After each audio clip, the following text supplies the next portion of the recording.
मज्जतो मैं शरणं किमस्ति गुरो कृपालो कृपावदुष्य पादाम्बुज दीर्घनौका गुरो चरणाम्बुज निर्भर भक्त संसारावचिराग भवमुक्त धन्य धन्य सतगुरु सुखद महिमा कही न जाय जो कछु कहूँ तुम रे कृपा मोते कछु न वशाय। श्री सद्गुरु महाराज की सर्वोच्च सिंहासन पर आसीन परमाराध्य आराध्य के श्री चरणों में बारंबार नतमस्तक नमन। अपने आवास में विराजमान संत मत के महान प्रचारक पूज्य पाद पूज्य महर्षि स्वामी योगानंद परमहंस जी महाराज के श्री चरणों में बारंबार नतमस्तक नमन। मंचासीन पूज्य पाद पूज्य स्वामी स्ववासानंद जी महाराज व स्वामी कमलानंद जी महाराज व स्वामी गुरुदेव बाबा व पूज्य पंकज बाबा व अन्य सभी बाबा के श्री चरणों में बारंबार नमन।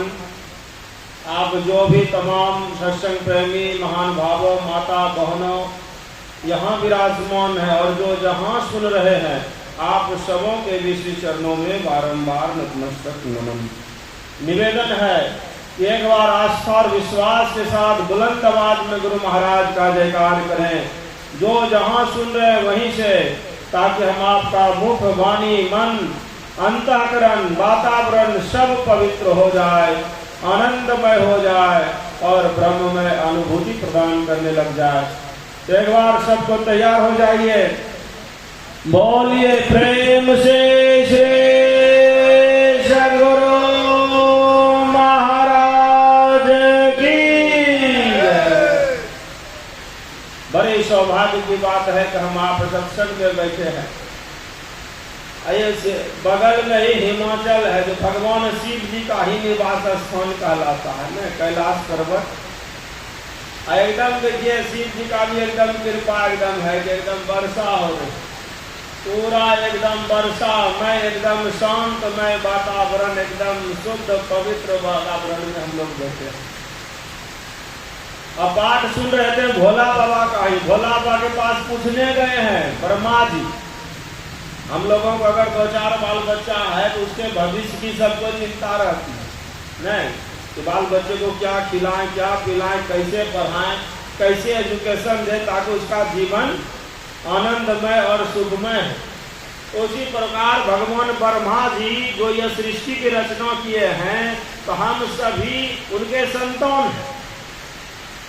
तो हम लोग को दूधो बाल बच्चा है तो उसका सोच है, तो ब्रह्मा जी का भी सब बाल बच्चा है ना, तो उसको भी चिंता है तो हमारे यह संतान का कैसे जो है कल्याण हो। वही पूछने गए हैं किनके पास? भोला बाबा के पास। जो अभी पाठ में सुन रहे थे योग सीखो उपनिषद में, हे देवादिदेव महादेव, जो हमारे संतान परम कल्याण चाहता है, परम सुख चाहता है, मोक्ष को प्राप्त करना चाहता है, सारे दुखों से छूटना चाहता है, तो उसको क्या करना चाहिए? किसी विद्वानों का मत है कि योग कीजिए, किसी विद्वानों का मत है कि नहीं ध्यान कीजिए, ज्ञान का अर्जन कीजिए। आपका क्या विचार है? अब वही उत्तर दे रहे हैं भोला बाबा जो अभी पाठ में सुन रहे थे योग सीखो उपनिषद। योगहीनं कथम ज्ञानम मोक्षदं भवति भो, योगो यपि ज्ञानहीनस्तो नाशमो मोक्षकर्मणि, तस्मात् ज्ञानं च योगं च मुमुक्षो दृढ़मभ्यसेत्। भगवान शिव जी कहते हैं कि योग से हीन ज्ञान जो है वह मोक्षप्रद नहीं। योग से हीन ज्ञान अर्थात ज्ञान खूब जानते हैं, नहीं सब बात जानते हैं कि मोक्ष कहाँ होगा, तो बीजाक्षरम परम बिंदुवम नादम तस्योपरि स्थितम स्वशब्दम साक्षर क्षीणे निशब्दम परमम पदम। यह ज्ञान है, कंसेप्ट क्लियर है कि निशब्द मंडल में जाकर के मोक्ष होगा, मगर ध्यान करवे नहीं करते हैं, योग करवे नहीं करते हैं, तो खाली मुंह से बोलने से होगा?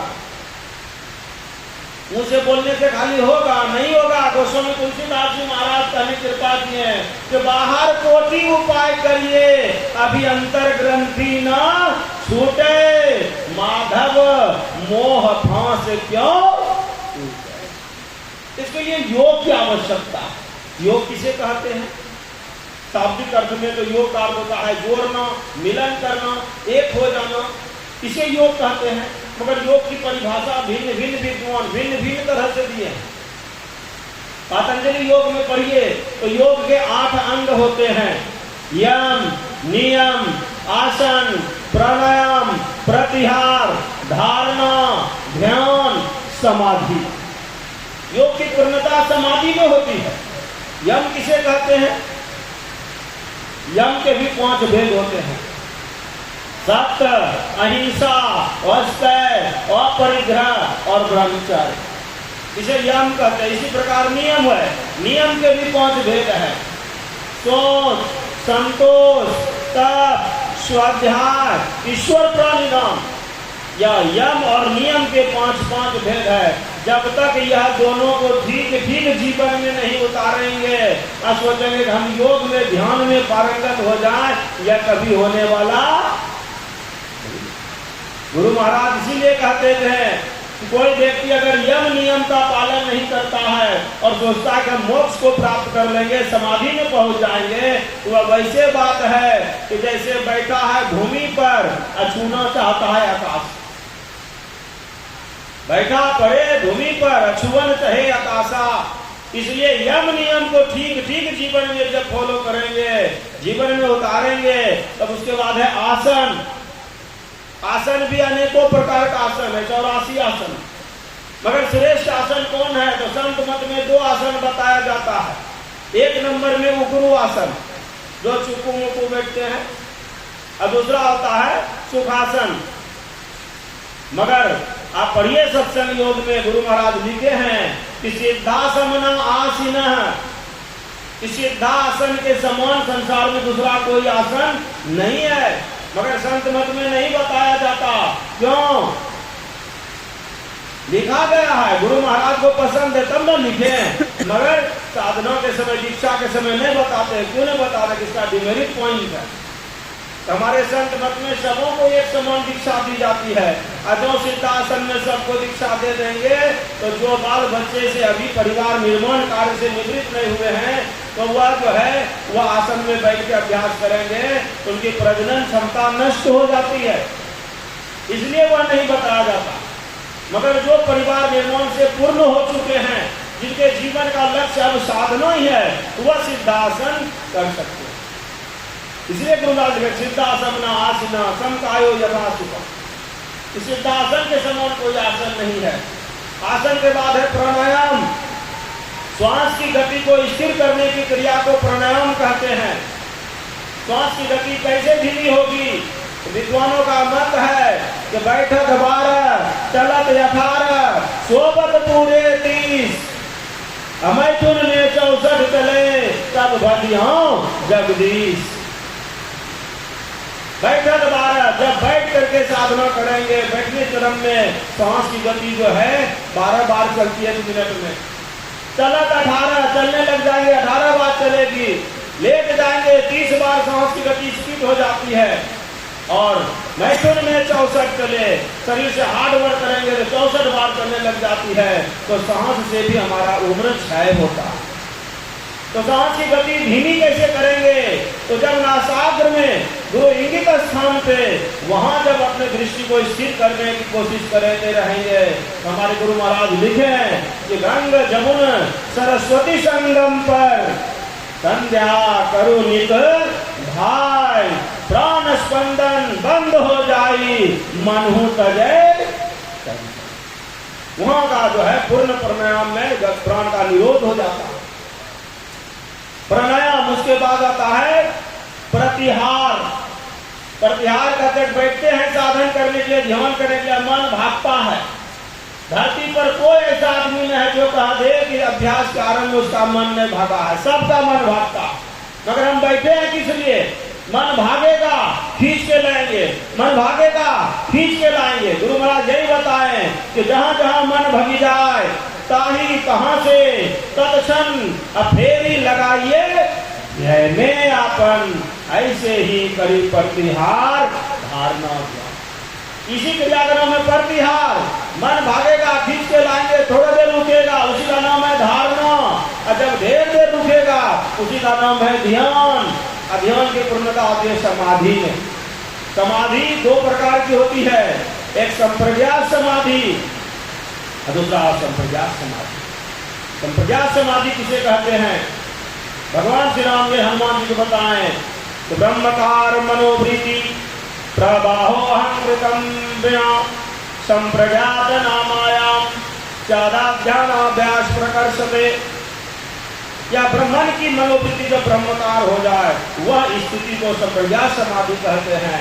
अभी वह संप्रज्ञात समाधि इसे कहते हैं? राम भगवान समझाएं कि प्रशांत वृत्तिकम चितम परमानंददायकम असंप्रज्ञात नामायाम समाधि योगिनाम प्रिय।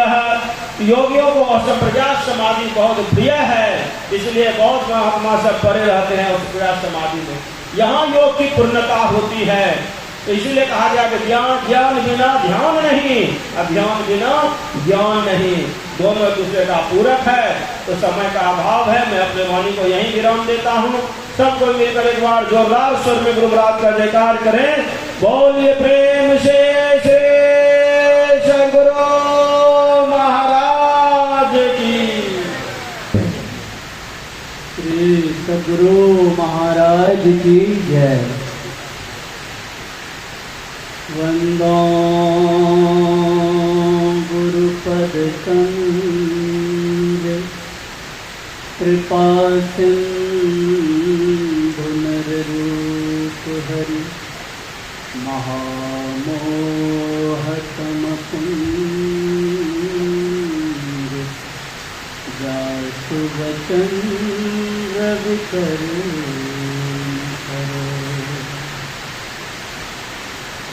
अखिलेश्वर सर्वेश्वर सर्वाधार सर्वजगन नियंता प्रातः स्मरणीय अनंत विभूषित परमाराज संत सद्गुरु महाराज जी के पावन जुगल पाठ कदमों में सदा सदा सद्वंदन। अपने आवास में अवस्थित परम पूज्य पादश्री के पावन जुगल पाठ कदमों में बारंबार नमन। मंच पर सुशोभित हो रहे तीर्थों को भी पावन करने वाले मुद मंगल में पूज्यपाद गुरुजन सबों के पावन श्री चरणों में दास बारंबार नमन करता है।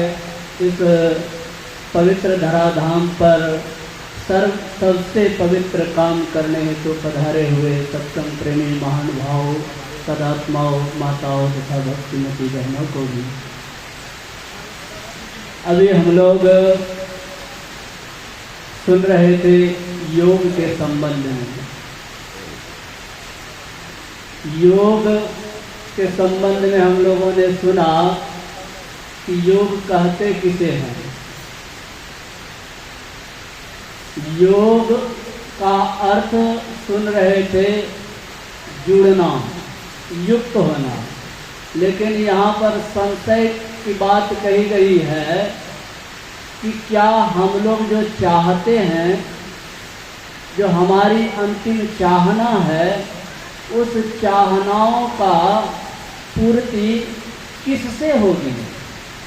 अभी सुन रहे थे ना, योग के द्वारा होगा या ज्ञान के द्वारा? इन दोनों में कौन बढ़े, या इन दोनों में से किससे वह पूर्णता मिलेगी? सुन रहे थे। तो इस पर एक छोटा सा प्रसंग है। दो मित्र थे, दोनों मित्र साथ में रहा करते थे। एक थे आंख से अंधे और एक थे पैर से लंगड़े। दोनों एक ही घर में रहा करते थे। संयोग की बात, एक दिन उस झोपड़ी में, उस घर में आग लग गई। अब आग लग गई तो आग की लपटें जो हैं चारों तरफ से उठ पड़ी। अब दोनों मित्र रह रहे हैं एक ही घर में। समस्या खड़ी यहाँ यह है कि एक अंधे हैं आँख से और एक लंगड़े हैं पैर से। अंधा अगर यदि भागना चाहेगा, पैर तो उनका ठीक ठाक है लेकिन आँख नहीं है, अगर भागते क्रम में कहीं आग की लपट के तरफ ही भाग गया और उससे जा कर के टकरा गया या उसमें मिल गया तो जल कर तो राख हो जाएगा, उसका भी वहाँ कल्याण नहीं। दूसरा दोस्त जो आँख से देख तो रहा है ये लपटें उठ रही है, लेकिन उसका पैर है ही नहीं, वह चल नहीं पा रहा है, वह भागेगा कैसे? अगर यदि वह भागना चाहे भी लेट करके तो लेट करके चलते चलते देर हो जाएगी, उतनी देर में तो आग की लपटें उसके पास पहुंच जाएंगी, वह भी जल करके राख हो जाएगा। अब यहाँ करेगा क्या? समस्या तो ऐसी है कि अब ऐसे संकट में फंसे हुए हैं कि दोनों का उद्धार कल्याण यहाँ दिख नहीं रहा है। लेकिन यहाँ पर एक युक्ति है, भेद है, रहस्य है, उसी का नाम है नाम दान भजन वेद गुरुमुख। ये जो कहते हैं युक्ति के बिना कोई काम होने वाला नहीं है, युक्ति से करे तो सहजे तरे। कहा क्या होगा?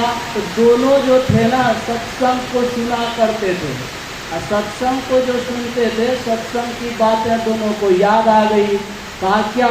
कहा देखो मित्र होता है विपत्ति काल में सहायता करने वाले को ही सच्चा मित्र कहते हैं। तो कहा क्या होगा? कहा देखो आँख से तो हम अंधे हैं ना, तुम तो नहीं हो। कहा ठीक। कहा करो क्या? हम आँख से अंधे हैं, पैर से बड़े ठीक ठाक हैं, और तुम पैर से लंगड़े हो, लेकिन तो करो क्या? करो यह कि आप जो पैर से लंगड़े हो ना वो मेरे कंधे पर आ करके बैठ जाओ। कहा ठीक है बैठ जाऊंगा। क्या होगा फिर? कहा देखो तुम्हारी आंखें ठीक ठाक हैं और मेरा पैर ठीक ठाक है, तुम कंधे पर बैठ जाओ, तुम खाली बताना कि दाएं भागो बाएं भागो सीधा भागो, ये बताना। और जिधर आग की लपटें नहीं होगी और जिधर दरवाजा होगा भागने का निकलने का, उधर तुम बताते जाना, हम भागते जाएंगे। इससे होगा क्या कि दोनों इस आग की लपटों से बच जाएंगे। वही यहाँ पर कह रहे थे भगवान शंकर ब्रह्मा जी के पूछने पर कि इन दोनों में कौन बड़े हैं? कहा बड़े और छोटे कोई नहीं है, दोनों का संग संग साधन करना होगा। ज्ञान भी चाहिए और योग भी चाहिए।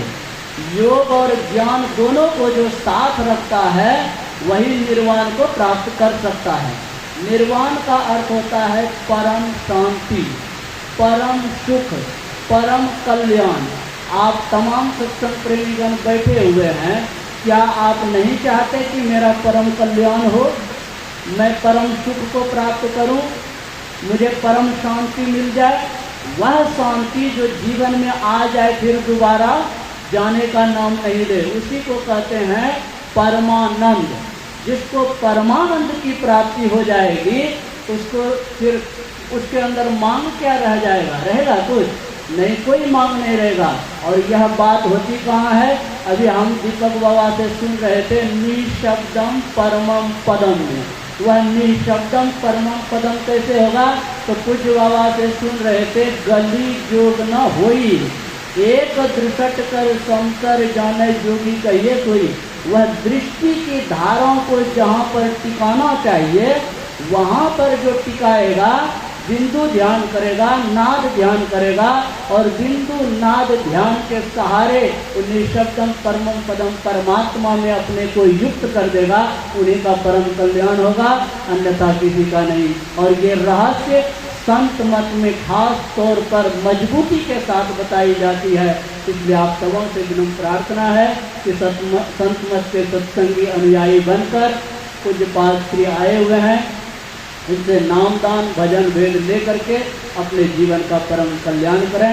यही थोड़ी सी आप लोगों की सेवा में कहा, कहने के लिए बहुत सारी बातें हैं और हमारे मंच पर ऐसे ऐसे विद्वत महात्मा गण उपस्थित हैं जिनके मुखारबिंद से हम लोग योग की बातें और ज्ञान की बातों को सीख करके अपने इस मानव जीवन को सफल और सार्थक कर पाएंगे।